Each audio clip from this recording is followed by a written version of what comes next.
গাড়িতে উঠে পড়লাম, দেখো উঠে আমরা সবাই যে যার সিটে অ্যাডজাস্ট করে বসে পড়লাম। এদিকে আমি রয়েছি, ছেলে রয়েছে, পাপ্পুদা, ডাব্বু আর হ্যাঁ আমি তো বললাম, আর ওইদিকে পঙ্কু, মা আর বড়দি, আর বেশ সামনে বাবাই দাদা ড্রাইভারের পাশে রয়েছে। কি সুন্দর লাগছে না এই সবুজ চারিদিকে, খালি সবুজ আর সবুজ। গ্রাম দেখতে এত ভালোবাসি, কি বলবো, আমার মাসির বাড়ি গ্রামে।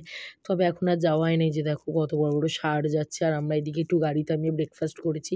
আমি সত্যি কথা বলতে একদম কচুরি এইসব পছন্দ করি না সকালে, একদমই না। কচুরিটা তো আমার একদমই পছন্দের খাবার না, কেন আমি জানি না। তবে এই একটা সন্দেশ খেয়েছিলাম আর একটা কচুরি খেয়েছিলাম। অনেক কষ্ট করে পৌঁছেছি, পৌঁছে কুকুরের মতো হাঁপাচ্ছি, এত গরম। মানে খুব ভুল ডিসিশান হয়েছে। অল্প সময়ের জন্যে গেছি, মানে কি বলবো, দুদিনের জন্যে, সুতরাং উচিত হয়নি আমাদের আসা। তো যাই হোক এসছি, খুব ভালো লাগে সোনাঝুরি হাটে আসতে। এই নিয়ে 3 টাইম এলাম। তো পরের বার ইচ্ছা আছে শান্তিনিকেতনে গিয়ে, আমরা শ্বশুরবাড়ির সাথে যখন গেছিলাম, অনেক পুরনো ব্লগ আছে অবশ্যই, তোমরা দেখলে দেখতে পারো নিচের দিকে, যদি কখনো লিঙ্ক চাও অবশ্যই দেবো।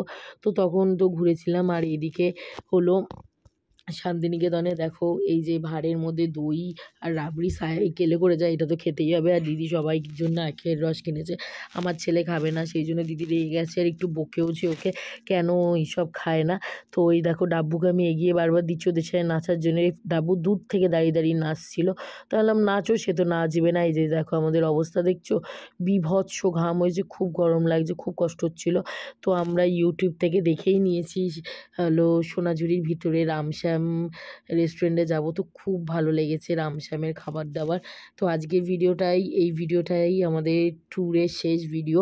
তো মনটাও খারাপ, বাড়ি ফিরে যাবো। আর এদিকে রামশ্যামে ঢুকেছি, আমরা এসির জন্য ওয়েট করছিলাম। আগে বিল করে নিতে হয়, কি কি খাবে না খাবে, সেই মেনু কার্ড বাইরেই থাকে।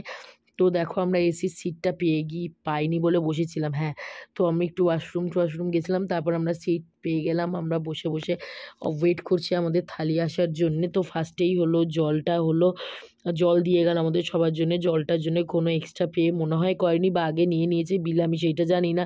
এই যে দেখো ভেজ থালির মধ্যে ছিল আলু পোস্ত, নবরত্ন, ডাল, পাঁপড় ভাজা, শাক ভাজা, আর ঘি তো মাস্ট, আর চাটনি ছিল ভাঁড়ে, আর বেগুন ভাজা আর লম্বা লম্বা, এত সুন্দর। আর তার সাথে আমরা চিকেন নিয়েছিলাম আর মাছও নিয়েছিলাম। আমি চিকেন খুব একটা পছন্দ করি না, সেই জন্য মাছ 2খানা ছিল।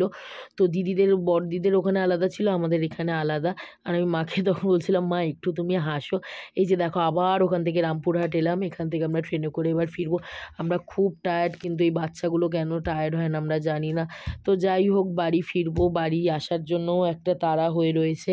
বাড়ি যাব, মিষ্টি টিষ্টি নিয়েছি, কিন্তু জানো দুঃখের বিষয় মিষ্টি নষ্ট হয়ে গেছিলো। আমরা ওয়েটিং রুম, এটা বিশাল বড় একটা হল রুম, তো আমরা এখানে ওয়েট করছিলাম সবাই। গাড়ি আসতে আধা ঘন্টা মতো বাকি, মানে ট্রেন আসতে। তো ওয়েট করছিলাম, আর এইদিকে দেখো আমিও অপেক্ষা করছি। এত গরমে কষ্ট হচ্ছে তোমাদের কি বলবো, খুব ধকল হয়েছে। তবে মায়ের কাছে গিয়ে শান্তিতে পুজো দেওয়া, এটাই একটা সবথেকে আনন্দের বিষয়।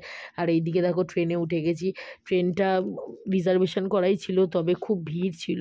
সবাই বিপত্তারিণী টাইমে সবাই আর কি গেছে, আর স্যাটারডে সানডে ছুটি থাকে অনেকে, সেই জন্যে। তো দেখো চলো এবার ট্রেন ছাড়বে। তো আমাদের এই ট্যুরের ভিডিওটা তোমাদের কেমন লাগলো, প্রত্যেকটা ছোট ছোট ভাগ করে অবশ্যই শেয়ার করলাম। যতটা তোমাদের যেরমভাবেই মানে তোমাদের প্রেজেন্ট করার চেষ্টা করেছি, জানি না কতটা ভালো হয়েছে। তো যাই হোক চলো এবার উবেরে উঠে গেছি, বাড়ি যাই। ভিডিওটা তাহলে আজকে এখানেই শেষ করছি। সবাই ভালো থেকো, সুস্থ থেকো, আর খুব তাড়াতাড়ি পরপর